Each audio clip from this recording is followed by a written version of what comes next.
Hey everybody, Paul Rudy coming to you from the Sports Rail. Two big happenings Saturday. First, the Live4Gen charity game at San Diego High, honoring the life of former Mount Miguel star Genevieve Costello. Two basketball games, a dunk contest, and stars from all types of sports will be participating in. Before that, a free camp for the kids sponsored by NFL tight end and Horizon High alum Dominique Jones. It runs from 8 in the morning to 12 noon. For more, we welcome two very special, actually, I think I count three very special guests. Aforementioned Dom Jones on the inside rail, on the outside rail, 2009 Super Bowl champion Lamarr Woodley, and in the middle, Genevieve's former teammate at Mount Miguel, right? Jericho Williams.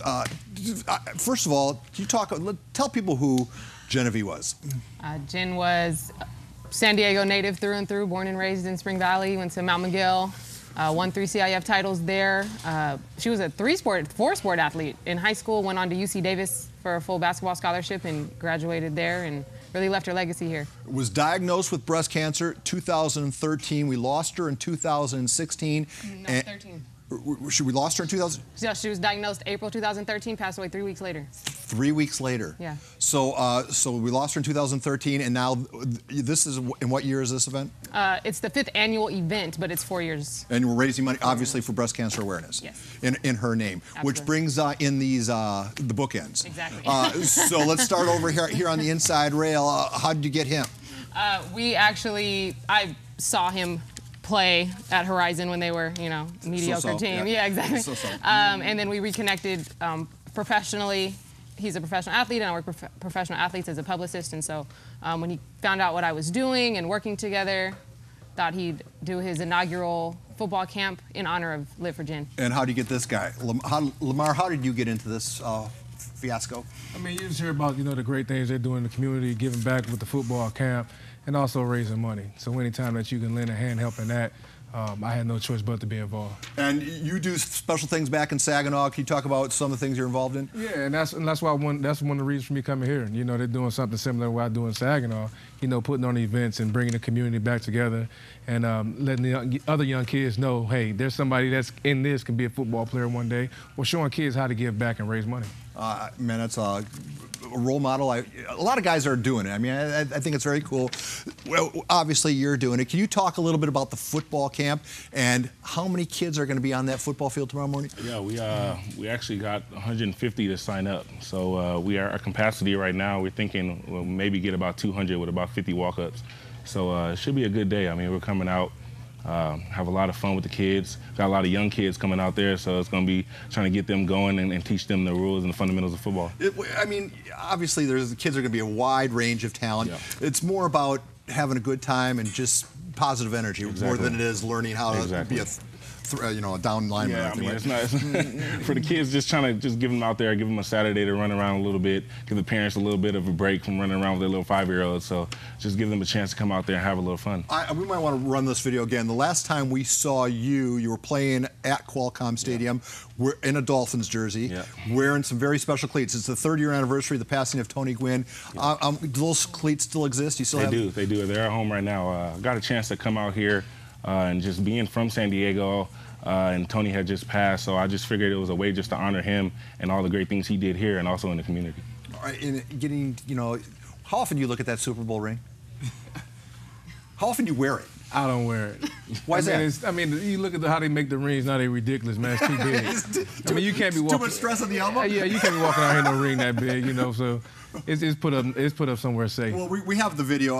Do you ever get tired of looking at this play?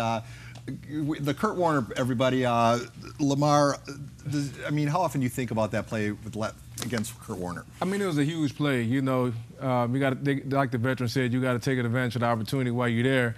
And there still was time on the clock, 15 seconds, and you got Kurt Warner, and somebody like Larry Fitzgerald. And I just remember Coach Tomlin telling me, hey, Will, we need a big play.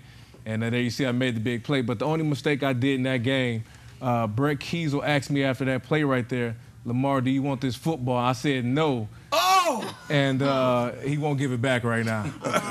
And you're not thinking at the time, you caught up in the moment like, no, keep the ball. But a year later, I'm like, I should have got that ball. There's some organizations that just know how to do it. What was it like being part of the Steeler family? This is what you just said. Everything was family. You know, everybody knew everybody in the facility. You know, that was my first time actually working for a boss like Mr. Rooney, and he showed me, and I'm pretty sure everybody that played on the team, when you become an owner, how do you treat your employees? And he treated everybody like family, and that's how we played, like family. Let's get back to that. You're going to be involved in his football clinic tomorrow, right? Yep. I assume you've worked with in these situations similarly, right? Yeah. How do you? It's like herding cats. How do you keep track of all those ankle biters?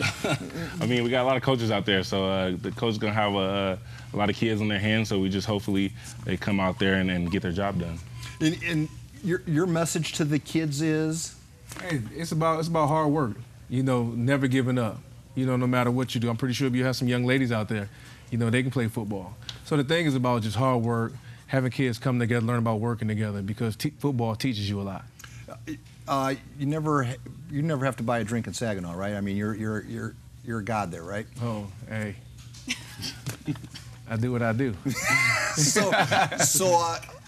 Your alma mater has disappeared in the air. I hate to bring up bad news, but what's it like not having an alma mater anymore? It's tough. I was up there. High Tech bought, we should say, High Tech bought the campus. We had been written in for 30 years, and I spent 24 years of my life. I'm just turning 30 this summer, so majority of my life has been spent up at that school. My dad got the coaching job in '93, so I was up there pretty much every year, and then even when I finished, I came back and worked out at the school. It was a free place to go, and helped out with the basketball program, football program as much as I can. And to go back now, and it was a sad experience up there this week.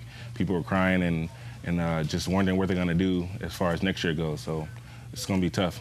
Now, are you going to be playing in that basketball game this? You know, I'm going to be a player coach, I think. I'm going to do a little bit of both. It's amazing how once you get away from it a little bit, just running up and down the court becomes fatiguing. Huh? Yeah, it's definitely not the same. I'm not 16 anymore. But you have a history here in this very studio. Guys, you have to see this. We're jumping a little bit ahead in the rundown. Oh my gosh. You were a pigskin idol that you can we turn the sound up? Wow. For this. In the first quarter, the unstoppable Joaquin Guerra bulldozes his way into the end zone with this 1-yarder. That was a fun experience, was it not? It was. It was good. I mean, you really get to become a sports broadcaster. Yeah. Oh my gosh, that's horrible, guys. Come on. Oh, come on. But it was cool. It was fun. It was so fun. Yeah. I mean, PPR. Do you guys still have pigskin idols? Yeah, of course. Yeah, like that's not everybody gets to do it. I was honored. So launch your career. And then, guys, one serious football question. There's an 11-year-old in Hawaii, a kid by the name of Titan Livigan or something. I can't remember. I don't even. 11-year-old University of Hawaii offered him a scholarship. Does that get nuts when an 11-year-old gets? Does that help the kid or does it hurt him?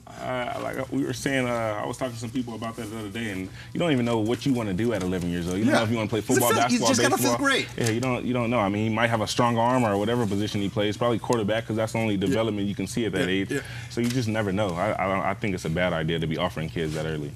And Lamarr, I grew up in Wisconsin, so I was privileged to see a D1 program run properly. At Michigan, you weren't as fortunate, and I'll hold that against you. But Jim Harbaugh has a donor who writes a check for $800,000 so they can go play their spring game on the Vatican football field. Is that good for college football? Yeah, it's good. Yeah, I know it's good for Michigan. It's great for recruiting. Because everybody watching. You talking about that? That's what Harbaugh wants y'all to do. At Wisconsin, we would never do anything like that. Why not? Because it was good education. All right, we're going to throw the graphic up really quickly. Live4Gen charity weekend. Jerica, sell some tickets. How to do it? Yeah. Live4Gen charitygame.eventbrite.com or at the door. You know, so, come. And if you can't participate, you'll always accept a check. Oh, live4gen.org. Live4gen.org. Yeah. Live4gen.org. All we ask you, write a check with a couple zeros at the end of it. This was fun. Thank you for coming in. Boy, you know you're old when you start having alumni from the Pigskin Report come back. Thankfully, we did not have to look at pictures of me back then. Oh, come on.